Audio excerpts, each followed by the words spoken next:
एक बार सभी बड़े भाव से बोलेंगे जय श्री राधे।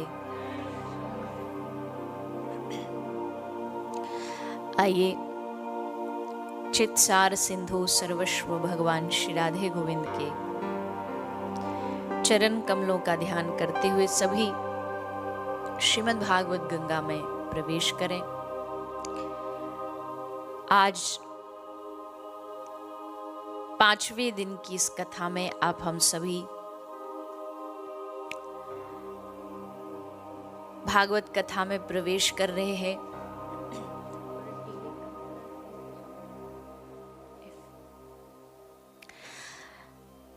तो 4 दिन हम सभी ने उबुद में और अब 3 दिन यहाँ भगवान की कथा का आनंद रसपान हम सभी प्राप्त करने जा रहे हैं।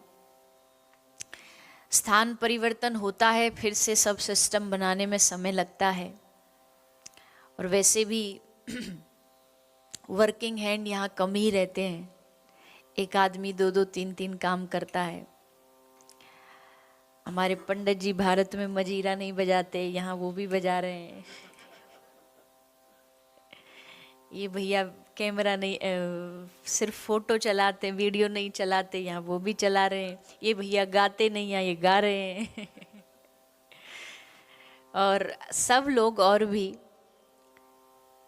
एक व्यक्ति पूर्ण प्रयास करता है और व्यवस्था ज़्यादा कुछ बिठानी नहीं, व्यवस्था हमारे साथ ही चल रही है। पूजा का सब व्यवस्था, भागवत जी का, श्रीमद् भागवत जी हमारे साथ है। यहाँ बहुत ज़्यादा विधि विधान से तो भगवान की कथा, श्रीमद् भागवत जी का जो विधान होता उस रूप में तो नहीं कर पाते हैं, पर फिर भी बहुत हद तक प्रयास के द्वारा वेदी भी लगाई गई, ठाकुर जी की, श्रीमद् भागवत जी की पूजा अर्चना का भी ध्यान रखा गया। क्योंकि ये जो भागवत है ये महापुराण है। अगर सिर्फ प्रवचन हो तो आप कहीं भी बैठ कर के माइक लगा कर के बोल सकते हैं, बातें बता सकते हैं, पर जब बात नाम लग जाता है श्रीमद् भागवत महापुराण, तो उनकी मर्यादा, उनकी श्रेष्ठता का हमें हमेशा ध्यान रखना चाहिए। क्योंकि हमारे साथ में कोई किताब नहीं चल रही है, हमारे साथ में साक्षात ठाकुर जी चल रहे हैं। क्योंकि भागवत मतलब भगवान, कलयुग का साक्षात भगवान श्रीमद् भागवत जी। ये कोई किताब नहीं है। किताब होती तो जैसा हमने कहा, क्यों 10-15 साल से लगातार एक ही कथा सुन रहे हो, अब तो बदल लो।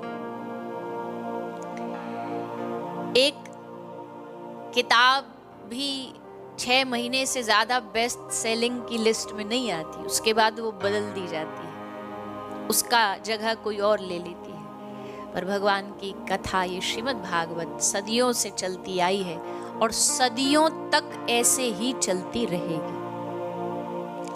तो आप हम सब बड़े भाग्यशाली हैं। पुरुषोत्तम मास और आज दिन भी बड़ा पावन है, एकादशी का दिन। तो भोजन की वैसे ही दिक्कत होती थी, आज ठाकुर जी ने और लो। खैर, हमारे ब्रज में तो एकादशी महापुरुष निर्जला करते हैं, निर्जल, बिना जलपान किए हुए, और वो भी पुरुषोत्तम मास की एकादशी है। तो इसका तो और भी अद्भुत फल है। फल मतलब कोई संसारिक चीज नहीं मांगते फल में। दुनिया में बहुत व्रत होते, संतोषी माँ का व्रत, इसका व्रत, उसका व्रत, पति का व्रत, पुत्र का व्रत, सब में कुछ ना कुछ मांग होती है संसार वाली। दुनिया का एक ही व्रत ऐसा है एकादशी का, जिसमें संसारिक मांग नहीं है। एकादशी में हम संसार की चीजें नहीं मांगते। क्या मांगते हैं? हम ठाकुर जी से हमारा प्रेम बढ़ जाए, ऐसी कृपा कर। एकादशी उपवास मतलब हमारा भगवान के प्रति और अनुराग बढ़े, इसलिए एकादशी होती है। और ये व्रत आदि इत्यादि ये कोई ढोंग ढकोसला नहीं है। अच्छा, ये पुराने जमाने में जितनी चीज चलती थी ना, आज फिर से दुनिया उन पे ही आ रही है।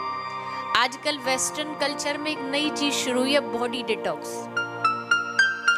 लोग बॉडी डिटॉक्स के लिए कितना पैसा देकर के स्पेशली जाते हैं, फिर पूरे बॉडी को फास्टिंग पे रखा जाता है। इतने से इतने टाइम तक ये नहीं खाना, अन्न नहीं खाना है। तो वो फास्टिंग, वो व्रत तो हमारे महापुरुषों ने पहले से ही बता रखा। अभी हम वो चाय वाय पीते हैं कमरा में, तो वो शुगर डली रहती है, उसमें एक ब्राउन शुगर रखी होती है। तो अब लोग कहते हैं व्हाइट शुगर नहीं खाना, ब्राउन शुगर खाना, जबकि हमारे पुराने जमाने में खांड ही चलती थी, ब्राउन शुगर ही चलती थी। व्हाइट शुगर तो अमीरों के घर में होती थी, चीनी तो अमीरों के घर में होती थी। फिर आया जमाना, अब धीरे धीरे बदलते हुए ऑर्गेनिक चीजों के ऊपर आ रहा है, जबकि हमारा भारतवर्ष तो पहले से ही ऑर्गेनिक था। वहां तो पत्तलों में भोजन कराया जाता था। तो यानी कि हमारी हर चीज जो परंपराओं में चली आई ऋषि महात्माओं के द्वारा, वो सब चीजें कहीं ना कहीं अद्भुत रही। तो उसी में से एक है व्रत। व्रत का मतलब ये है कि ये पेट दिन भर बस मशीन चलती रहती है, चलती रहती है, खाती रहती है, खाती रहती है, तो थोड़ा तो इसको विश्राम मिलना चाहिए, थोड़ा तो क्लेंजिंग होना चाहिए। तो दोनों ही भाव हो गए कि एक तो व्रत हो गया। अच्छा, जब अन्न नहीं खाते, एक सबसे बड़ा गुण ये है कि जब आप अन्न नहीं खाते तो उस दिन आपको आलस कम आता है। रात को कभी बिना रोटी खाए सो के देखना, अन्न ना खा के। जिस पेट को अन्न की आदत हो, उसको अन्न ना दो तो रात भर नींद नहीं आएगी, बिलबिलाता रहेगा। तो अन्न न खाने का एक अर्थ ये भी है कि कम खाने से फिर निद्रा कम आएगी, निद्रा कम आएगी तो भजन ज्यादा करो, इसीलिए इसका विधान है। और अन्न में दोष भी बताया कलयुग कलिकाल में एकादशी के दिन। तो आज एकादशी का, पुरुषोत्तम मास की एकादशी के पावन दिन पर हम सब बैठ करके ठाकुर जी कथा सुन रहे हैं, ये बड़ा हमारा सौभाग्य है। आज ठाकुर जी की कुछ कुछ थोड़ी थोड़ी बाल लीलाएं हम श्रवण पान करेंगे, और भगवान की बाल लीला सुनते हुए, श्रवण करते हुए, कल हमने ठाकुर जी का प्रागट्योत्सव मनाया, जन्मोत्सव मनाया, खूब आनंद लिया। नंद के आनंद भयो, जय कन्हैया लाल की। तो पूरे ब्रज में यही उत्सव मना, सब लोगों ने खूब आनंद से गा के नाच करके ठाकुर जी का उत्सव मना करके आनंद लिया। सारी ब्रज की गोपियां, ब्रज के ग्वाला, नंद, यशोदा सब मिलकर के लाला के प्रागट्य की खुशियां मनाते हैं। अच्छा, अब प्रश्न ये है कि ठाकुर जी इस धरती पर आते क्यों हैं? भगवान को क्या आवश्यकता पड़ी इस धरती पर आने की? तो शास्त्रों ने कहा कि जब पापियों को मारना होता है, दुष्टों का संहार करना होता है, तो भगवान अवतार लेते। यदा यदा ही धर्मस्य ग्लानिर्भवति भारत, जब जब हुई धर्म की हानि, तो प्रभु आते हैं। पर अब अगली प्रश्न पूछने वाला ये है कि भैया, अगर केवल दुष्टों का संहार करने के लिए भगवान को आना है, तो क्या भगवान दुष्टों का संहार अपने किसी दूत को भेज के नहीं करवा सकते? रावण को मारना, उसको मारने के लिए क्या भगवान को खुद ही अवतार लेना पड़ता? क्या किसी अपने आसपास के दूत को भेज के नहीं मरवा सकते थे? फिर भी राम जी आए, किस लिए आए? रावण के लिए तो आए ही आए कि चलो उसका उद्धार करना है, पर रावण को तो कोई भी मार सकता था, लेकिन उस शबरी की प्रतीक्षा को कौन पूरा करता अगर राम जी ना आते तो? शबरी जो इतने वर्षों से ठाकुर जी की इंतजार में, प्रतीक्षा में बैठी थी, और क्या गाती थी?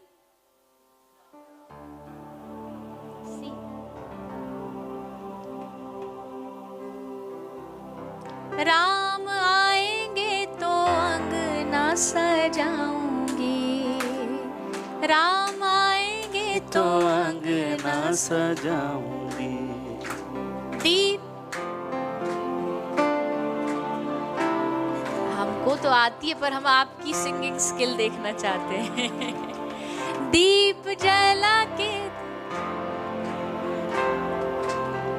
ओ मेरे जन्मों के सारे पाप, ओ मेरी झोपड़ी के भाग आज जाएंगे। ओ राम आएंगे, आएंगे, राम आएंगे, राम आएंगे, राम आएंगे। हो शाम आए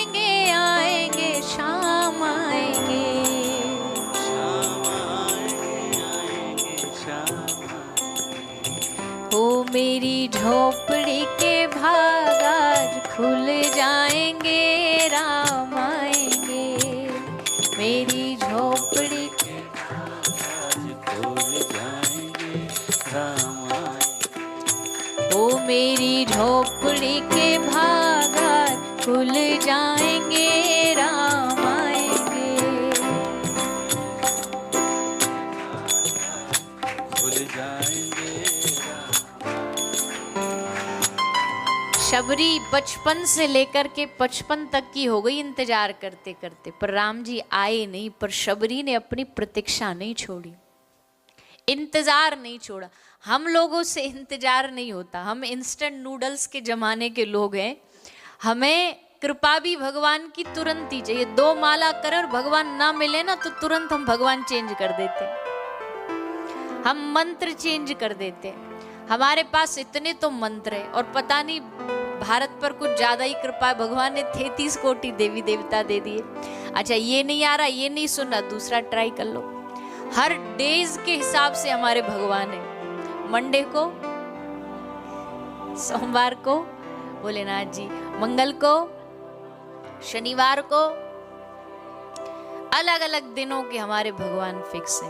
हमने तो कई लोगों की अलग अलग दिन की माला भी देखी है। बोले सोमवार को ये मंत्र वाली रुद्राक्ष है, इस वाले दिन की ये तुलसी है, इस वाले दिन की चंदन की है, अलग अलग। अब पर एक बात बताओ हमें, 10 नाव में पांव रखोगे तो क्या कभी पार हो पाओगे? नहीं हो सकते। पार होना है तो एक नाव में डट के बैठना पड़ेगा। 10 नाव वाले हमेशा। अच्छा एक बार ऐसे कथा सुनाते ना कि एक बार भक्त संकट में था, तो उसने संकट में होकर के हनुमान जी को पुकारा संकट के निवारण के हेतु। हनुमान जी ने बोला चलो जी भक्त हमें बुला रहा है, चलो रेडी हुए, गदा वदा अपना कंधे पे धरा, इतने चलने को तैयारी हुए, इतना वो हनुमान जी से सीधा शनि देवता शिफ्ट हो गया। हे शनि देव मेरी रक्षा। हनुमान जी बोले अब हम काय को जाएं, यही जाएंगे जिनको बुला रहा है। इतने शनि देवता रेडी हुए, इतने उसने वो भी बदल करके अब राम जी पर आ गया। राम जी तैयार हुए, भगवान ऐसे करते करते सबरे भगवान बुला लिए, कोई ना आया क्योंकि वो उसके भरोसे, वो उसके भरोसे। जब तक एक के प्रति हमारा अनुराग बढ़ ना जाएगा, एक के प्रति हमारा समर्पण ना हो जाएगा, उनके चरणों में छोड़ देना कि अब डूबे भी तो भी तू जाने और पार उतारना तो भी तू जाने, इसको कहते परम विश्वास, परम भरोसा। कि हम भागे ना, हम इधर उधर भटके ना, हमें एक को हम पकड़ करके रखे कि ये हमारे जीवन का है, कोई आए ना आए ये तो जरूर आएगा। अच्छा जीवन में ऐसा कोई ना कोई तो होना चाहिए ना। संसार में भी हमें एक ना एक ऐसा व्यक्ति चाहिए होता है, चाहे वो मित्र हो, चाहे वो हमारा रिश्तेदार हो, या हमारा कोई अपना प्रिय संबंधी हो। हमें भरोसा रहता है कि कभी संकट आया तो ये है, एक फोन कॉल, एक फोन करो और तुरंत आ जाएगा। वैसे ही हमारे जीवन में एक परम शक्ति ऐसी होनी चाहिए जिस पे भरोसा हो कि हमारे जीवन में कुछ भी होगा हम पुकारेंगे और ये आकर के हमारी रक्षा करे। पर जब होंगे 10-15 तो फिर करेंगे क्या? इसका मतलब ये नहीं कि किसी दूसरे को मानना नहीं है, अपमान करना, या दूसरा जिसको मान रहा है उसको छोटा समझना है, नहीं। ऐसा भी कई बार होता, हम कृष्ण वाले हैं तो हमें दूसरे वाले लगता है अरे ये तो बड़े छोटे। नहीं ना ना, सबकी अपनी अपनी श्रद्धा है, पर जिसकी जिसमें श्रद्धा उसको पूरा निभाओ, पूरी निष्ठा से निभाओ। एक मंत्र हो, एक कंत हो, कंत मतलब एक इष्ट हो, एक संत हो, संत भी एक हो जिन पे पूरा भरोसा हो, एक माला हो, एक के द्वारा एक के साधे सब सधे, एक के सदने से सब अपने आप सज जाते। बार बार भटकने की, बार बार ये सब करने की आवश्यकता पड़ती नहीं। कई बार हम देखते घरों के आदमी को खुद नहीं पता उसके घर में कितने जोड़ी भगवान बैठे हैं, कितने भगवान बैठे हैं, कितने कहां कहां से लाला के सबको बिठा दिया है और होश ही नहीं है। आपके मंदिर की जो पूजा वो ऐसी होनी चाहिए, आप यहाँ बाली में बैठे हो, हम आपसे कहें आंख बंद करो, घर के ठाकुर जी को याद करो, तो आंख बंद करते ही आपको एक भगवान कोई दिखे जिनके सामने आप बैठे और बैठ के आप भक्ति कर रहे हैं। एक बार में ही दिख जाए, एक बार में उनका दर्शन हो जाए। ऐसे बार बार इधर उधर। अच्छा, हमें क्या पता है कि अलग अलग चीजों के लिए अलग अलग भगवान फिक्स है। हमें अगर विद्या चाहिए तो महादेव का भजन करो। अच्छा, बच्चों को भी हम यही गलत शिक्षा देते। बच्चों को क्या बोले, बेटा आज एग्जाम है, जा हनुमान महादेव पर दूध चढ़ाया। अब बच्चों को क्या है कि जब एग्जाम हो तभी दूध चढ़ाना, बाकी के दिनों में छुट्टी। आज रिजल्ट आने वाला, अच्छा जाओ हनुमान जी को थोड़ा लड्डू प्रसाद चढ़ाया। ऐसा हम उन्हें भी सिखा देते हैं, हम उनको भी कामना की भक्ति सिखा देते। एक बड़ी प्रिय हमारी कथा है, दृष्टांत है कि एक व्यक्ति को घर में बालक नहीं थे, तो उसने एक बार किसी संत से पूछा, महाराज जी क्या करें। महाराज जी बोला, एक काम करो, बाल रूप में तो लड्डू गोपाल जी, उनकी सेवा कर लिया करो, उनकी पूजा कर लिया करो। तो लड्डू गोपाल जी को ले आया, पूजा करने लगा। पूजा की 1-2 साल तक, पर बालक ना हुआ तो बोला कोई बात नहीं, कोई कमी थोड़ी है अपने धर्म में, चेंज कर लेते हैं भगवान। तो लड्डू गोपाल जी को साइड कर दिया और एक दूसरा कोई देवी दुर्गा की मूर्ति ला के बीच में रख दी। बोले अब ये सुनेंगी। अब ऐसा भाव रख करके देवी दुर्गा बीच में रख के अब रोज उनकी सेवा करता। एक धूप बत्ती लाया, आरती करी, देवी मैया के सामने धरी, पर धूप बत्ती धरी, सामने रखी, सामने पर उसका धुआं जा रहा था गोपाल जी की साइड में, क्योंकि धूप बत्ती तो टेढ़ी टेढ़ी चलती है ना, तो धुआं जा रहा था गोपाल जी की साइड में। गोपाल जी की साइड में धुआं गया तो उसने कहा, अच्छा हमारी मनोकामना पूरी करी नहीं और बैठे बैठे यहाँ सुगंध ले रहे हो, खुशबू ले रहे हो, ऐसे कैसे फ्री में ले देंगे। वो एक रुई लाया और गोपाल जी की नाक में लगा दी। बोला हम ऐसे नहीं लेने देंगे जब तक तुम हमारी इच्छा पूरी ना करोगे। और रुई जैसे उसने लगाई तो गोपाल जी इस बात पे नाराज नहीं हुए। गोपाल जी प्रसन्न होकर के इस भक्त के सामने प्रकट हो गए और उसको गले लगा लिया।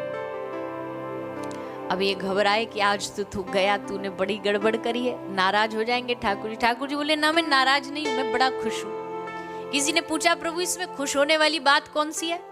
ठाकुर जी ने कहा खुश होने वाली बात यह है कि सारी दुनिया हमको मूर्ति समझती है, पर ये पहला इंसान है जिसने कम से कम समझा तो कि हम सूंघते भी हैं। इतना समझा, हमारे लिए यही बहुत है। कम से कम इसने माना तो कि हम सूंघते, हमारे लिए यही बहुत है। तो कहने का भाव ये है कि केवल मनोकामना पूर्ति के लिए नहीं, ठाकुर जी की भक्ति जिनके प्रति आपका अनुराग है, वो जाही विधि राखे राम ताही विधि रही। सब ब्रज की गोपियां महादेव आशीर्वाद देते, मैया तेरे छोरा को काई की नजर ना लगे, ऐसो हम आशीर्वाद दे रहे।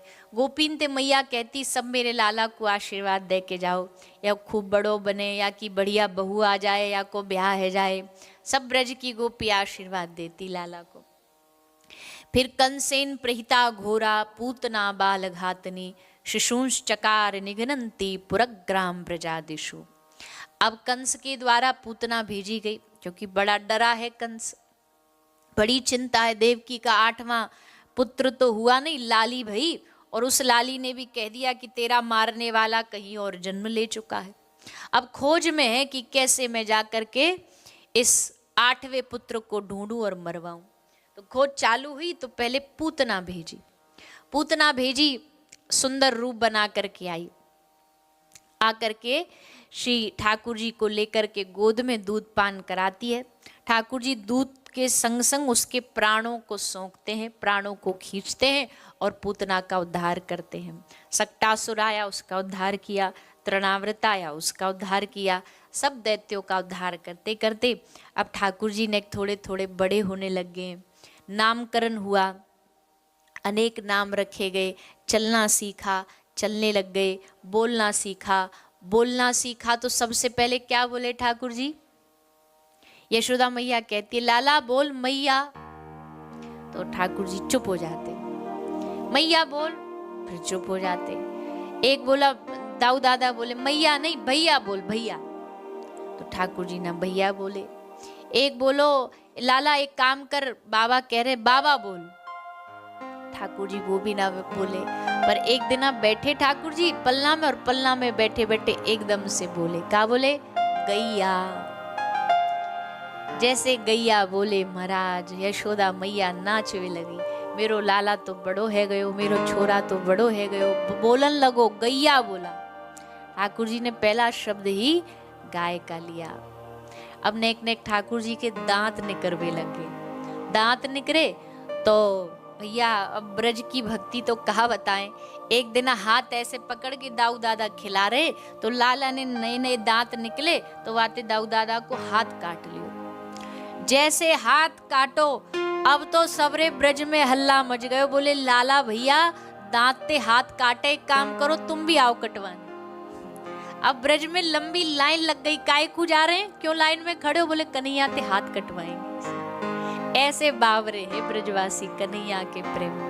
यही मारे ही ठाड़े हैं कि लाला हमारे हाथ पर निशान लगावे और वह निशान को जब बन जाए ना वो, तो वह घर ले जाके ऐसे बार बार आहा कन्हैया ने हमारो हाथ काटो। वाकू देख रहे हैं, गले से लगा रहे हैं, चूम रहे हैं, बार बार आंखन ते लगा रहे हैं। कोई ठाकुर जी को गा के रिझा रहा है, उलट पुलट गाता है, आड़ा टेढ़ा गाता है। क्योंकि उल्टा गाता है तो ठाकुर जी पल्ला में पड़े पड़े हंसते हैं।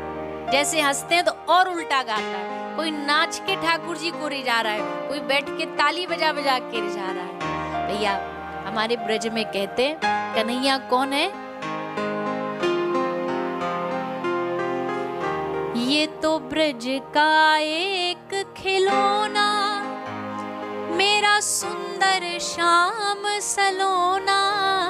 ये तो ब्रज का एक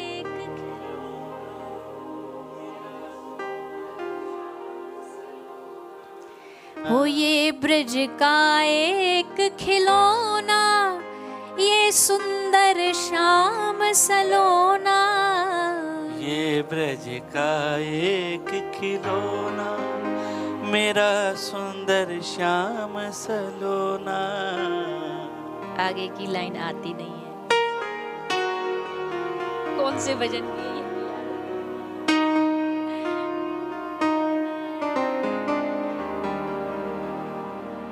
धुन याद है पर शब्द नहीं याद आ रहे। ये बीच की किसी भजन की लाइन है, पंक्ति है, तो वो ऐसे याद आ गई।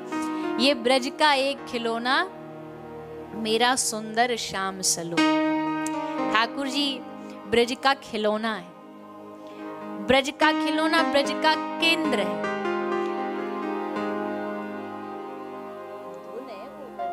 शब्द तो अलग है। तो ठाकुर जी का अच्छा, ब्रजवासियों की सुबह सूरज उगने से नहीं होती है। ब्रजवासियों की सुबह तब होती है जब कन्हैया का दर्शन कर ले। अब हुई सुबह, अब लगा हाँ दिन निकला है। तो ब्रज में ऐसा आनंद, कृष्ण नहीं आया ब्रज में तो आनंद आ गया, आनंद बरस रहा है। ठाकुर जी और बड़े हुए, अब और आनंद क्या दे रहे? अब घर से निकल के पांव अब बाहर जाने लग गए। अब तक तो घर में ही उधम था। अब भैया जैसे निकरे सो ऐसे निकरे, सबरे ब्रज में इनने खूब आतंक मचाया, खूब आनंद बरसाया। आज फलानी गोपी घर पहुंच जाते, गोपियां इंतजार करती आज हमारे घर का नंबर लग जाए, आज हमारी गली में ठाकुर जी आ जाए। सब प्रतीक्षा करती, घर घर जाने लग गए। कई गोपी के घर में जाके वह गोपी के बालकन को जगायाते, कई गोपी के घर में बछड़ा खोलाते, सब लीला करते।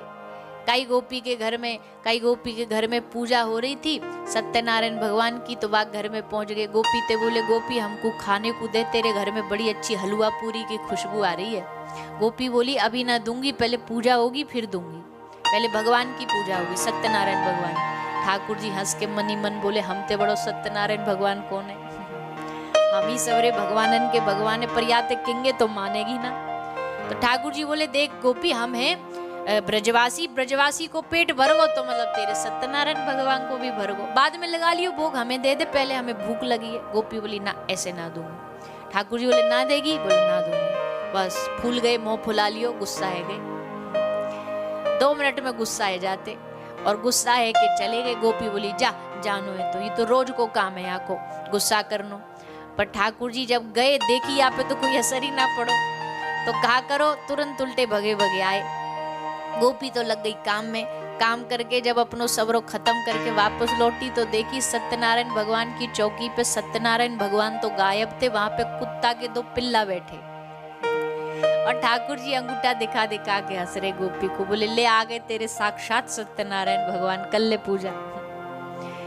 गोपी बोली बड़ो उधमी है, बड़ो उधम मचावे।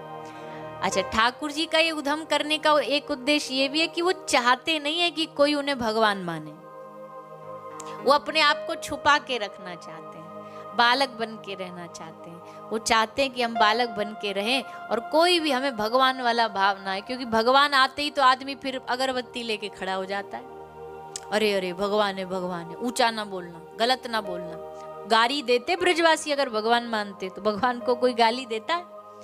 पर ब्रजवासी तो बिना सारो कहे तो कन्हैया ते बात ना करे, जब मन करे कन्हैया को घोड़ा बना ले, बाकी पिद्दी पे बैठ जाए, पीठ पे बैठ जाए। सो भैया ये तभी हो सकता है जब कोई इनको अपना माने। तो ठाकुर जी ऐसी लीला करते। अब इसी लीला में भगवान ने माखन चोरी लीला भी शुरू कर दी। माखन चुराने का उद्देश्य भगवान का कोई वस्तु का उद्देश्य नहीं है, माखन चुराने का उद्देश्य ठाकुर जी का है किसी भी तरह इनका मन मुझसे लगा रहे। देखो ठाकुर जी सब लीला इसलिए करते हैं कि ये कहीं भी रहे, इनका तार मुझसे जुड़ा रहे, इसलिए भगवान ने सब लीला करी। मुख में ब्रह्मांड का दर्शन कराया माटी खा के, और फिर श्री ठाकुर जी ने यमला अर्जुन का उद्धार किया। मैया ने देखी जब इसकी शैतानी बढ़ गई तो लाला को उखल से बांध करके यमला अर्जुन के बीच में रख के छोड़ करके मैया चली गई। और ठाकुर जी ने ये बढ़िया मौका देखा और पूरे आंगन में घूमते घूमते अपने उखल को घसीट के यमला अर्जुन के पास लाए और दोनों के बीच में लाके दोनों का उद्धार किया। ये सब कथाएं भागवत जी में वर्णन आती हैं। फिर श्री ठाकुर जी 5 साल के हुए, 5 साल 2 महीना के। अब ठाकुर जी ने पूरे खानदान का बिजनेस अपने हाथ में ले लिया। बिजनेस क्या था? गैया चराना। ठाकुर जी को अब लगा कि अब हम हो गए बड़े। कितने बड़े हो गए? 5 साल के। अब हम घर का खानदान का काम धंधा हम संभालेंगे। मैया कह रही नेक सो है, कहीं कहीं गैया ने पाम खुर धर दियो, कहीं ने सींग मार दियो तो लेने के देने पड़ जाएंगे। ठाकुर जी बोले अरे मैया तू जाने ना है, ये गैया मैया मोते कितनो प्यार करें तो ना पतो। मैं जब तक गौशाला में जाऊं ना हूं, जब तक मेरो मुंह ना देख ले तब तक बछड़ा भी दूध ना पीवे। लाला को देखती गैया के थननते दूध बहने लग जाए। और ब्रजमंडल में ठाकुर जी के घर में कितनी गैया थी? नंद बाबा घर कितनी गैया थी? 9 लाख गैया थी। पर 9 लाख गैयाओं में से कौन सी गैया गर्भवती है, कौन से को कब प्रसव होवे वारो है, काई को पतो हो ना पतो, ठाकुर जी को सब इंफॉर्मेशन रहती। वह गैया के बछड़ा को प्रसव होने से पहले ही पहुंच जाते वह गैया के पास और जाके वह के सर पर हाथ फेरते। कौन को भोजन कब खवानो है, चारों कब देनो है, सब ठाकुर जी को याद रहता। इतनी प्रिय ठाकुर जी को गौ माता लगती थी, इतनी प्रिय लगती। तो भैया खैर आप सब लोग तो गौ माता से जुड़े हुए हो। हमारे वृंदावन में अक्रूर घाट पर सुंदर गौशाला है, हम भी एक आध बार गए हैं। आप सब लोग वहाँ से जुड़े हो। भैया देखो हम ऐसा नहीं कहते कि आप धन से ही सेवा करो। आप लुधियाना में रहते हो, खूब गौ माता की सेवा करो, खूब गौ माता की रक्षा करो। इससे बेहतर सेवा और ठाकुर जी की प्रसन्नता और किसी भी चीज़ में नहीं हो सकती। क्योंकि आज की आवश्यकता है हम बांके बिहारी जी, राधा रमन जी में फूल बंगला बनवा दें और उनकी गाय गर्मी में प्यास से मर रही है तो क्या बिहारी जी खुश होंगे? हम 56 भोग लगवा दें पर गाय इलाज के अभाव में मर रही, क्या ठाकुर जी प्रसन्न होंगे? कदापि नहीं। इसलिए हम सबको संकल्पबद्ध होना चाहिए। ठाकुर जी ने हमको जो जो सामर्थ्य दिया है, तन से, मन से, धन से, वाणी से, क्रिया से, सब चीज़ों से हम गौ माता की सेवा करें, उनकी रक्षा करें। और आप सब परिचित हैं, बहुत सारे लोग आते जाते रहते हैं। हमारा जो होडल में गौ सेवा धाम हॉस्पिटल है, अब पिछले 2 साल से तो हमें लगता है हम यही चर्चा में लगे थे कि हम प्रयास में लगे थे कि हम एक ठाकुर जी की कृपा से, गौ माता की कृपा से भारत का ही नहीं विश्व का सबसे अद्भुत, जिसमें सारी टेक्नोलॉजी दे सके, ऐसा हॉस्पिटल बना है। तो 8 फ्लोर का अस्पताल बनने का हमने संकल्प लिया। बहुत बाधाएं भी आई, बहुत ऑफिशियली भी बाधाएं आई, पर फिर धीरे धीरे करते करते और कंस्ट्रक्शन शुरू किया।